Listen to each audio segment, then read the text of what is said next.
everybody and welcome back. Today I am doing my PC check in the Enstrom 480. So we've got it out the hangar, we've done a thorough A check and yeah, just waiting for the instructor now. So what is a PC? A PC is a licensed proficiency check for a PPLH and is completed annually based on each helicopter type you are rated on. It's a short 40 to 50 minute flight test where you'll cover elements from your PPL skills test to make sure you are still up to a safe standard. As you can see on the screen, I've drawn a quick track of the kind of area we'll cover during the off-airfield section of the test. In the PC, you'll have an off-airfield section of the test where you'll cover a PFL and 180 degree turns at 30 degree angle of a bank under the foggles to simulate IFR conditions. Then you'll return to the airfield where you complete an autorotation to the ground, as well as a couple of circuits where you can be asked to complete a limited power landing on takeoff, sloping ground, quick stops, and occasionally in the Enstrom, a circuit with no pedals which simulates tail rotor failure, but we'll come back to that later. This screen grab is from the day of my PC, and using the great new SkyDemon update I can also show you the weather. The weather, just like on any flight test, is very important. We'd need a minimum of 2,000 feet to complete the PFL off airfield, and ideally you'd want quite a brisk wind for the autos as it helps with the lift and therefore the rate of descent. As you can see, the weather today is pretty great. It was a bit murky earlier on, but that has blown through now, so we're left with a really good day for it, so let's get going.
So now I've departed the airport, we have climbed up to 2,000 feet and are currently north of Stenning.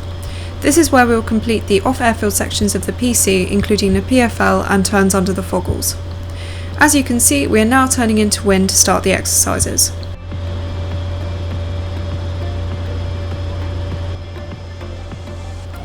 Flying under the foggles, it is hard to keep a constant speed and rate of turn and not gain or lose height so that you roll out exactly on your starting speed and height. For this test, I started on a westerly heading at 2,000 feet and completed my first turn to the right. I used a speed of 90 knots as it's easier to keep control of the turn. The aim is to end on an easterly heading at 2,000 feet and 90 knots.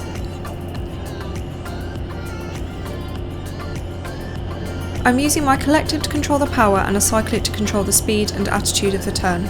These exercises are really good to do and definitely focus your flying, if like me, you're used to mostly doing trips where you're generally in a cruise most of the time.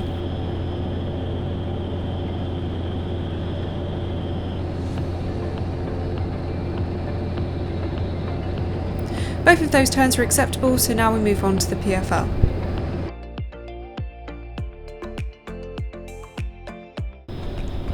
For the PFL, we will enter auto at 2,000 feet and between 70 and 80 knots. Before the throttle is close to idle, the speed is brought back and the collective is lowered. Lowering the collective changes the pitch of the blades to reduce friction and keep the rotors spinning. During the auto, I'm making small adjustments on the cyclic to keep the speed between 70 and 80 knots and moderating the collective to keep the rotor RPM at around 334. It's really important to keep the rotor RPM at the lower end of the green arc because in the flare the rotor disc will be wound up to create lift, which will increase the RPM. If the RPM exceeds the green arc, you will overspeed the rotor head.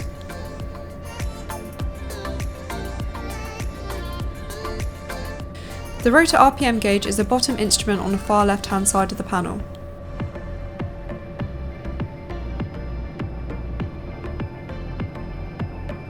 On the flip side, the rotor RPM is deemed unrecoverable at 240, so must be kept above this level.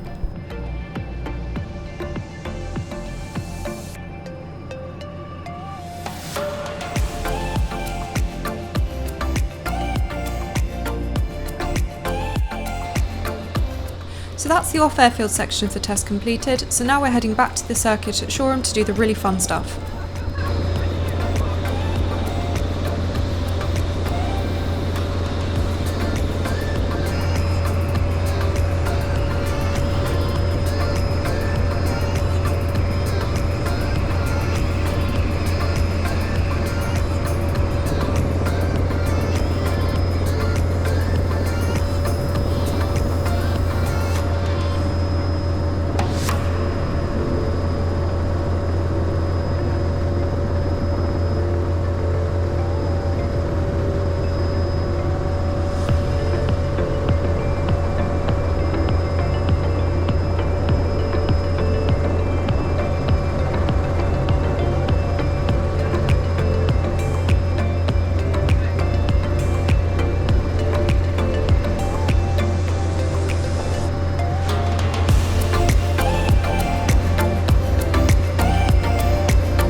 So next up we have a simulated tail rotor failure.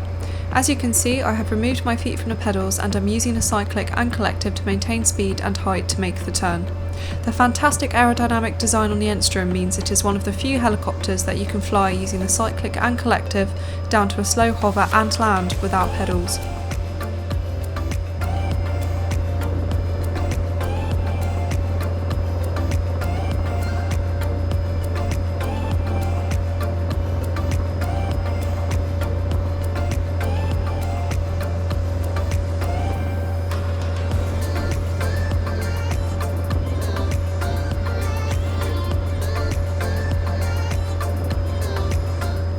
However, this is a simulated tail rotor failure. In a total tail rotor failure, the advice is to end auto, then run the helicopter onto a flat surface at between 15 and 25 knots.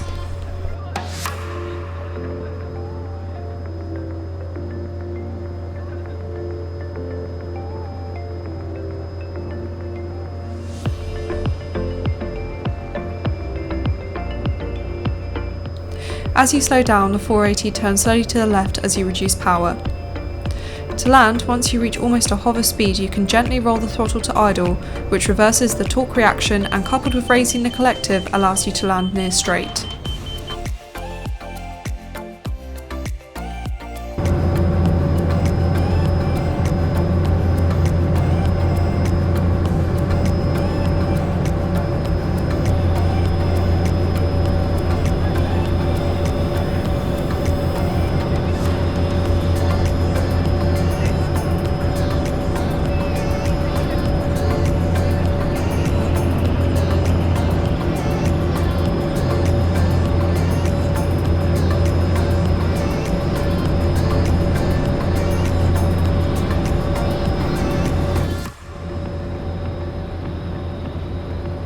On the airfield, the autorotations are usually practiced at 600 feet between 70 and 80 knots and performed into wind. This should give a rate of descent between 1500 and 1600 feet per minute. At about 50 feet above the airfield, the pilot will start to enter a gentle flare. The increased flare decreases the forward speed and winds up the rotor disc, creating lift. At the end of the flare, the pilot will then pitch forward positively with the cyclic and pull up on the collective to cushion the descent whilst also applying left pedal to keep the helicopter straight and land safely.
the PC done in the Enstrom.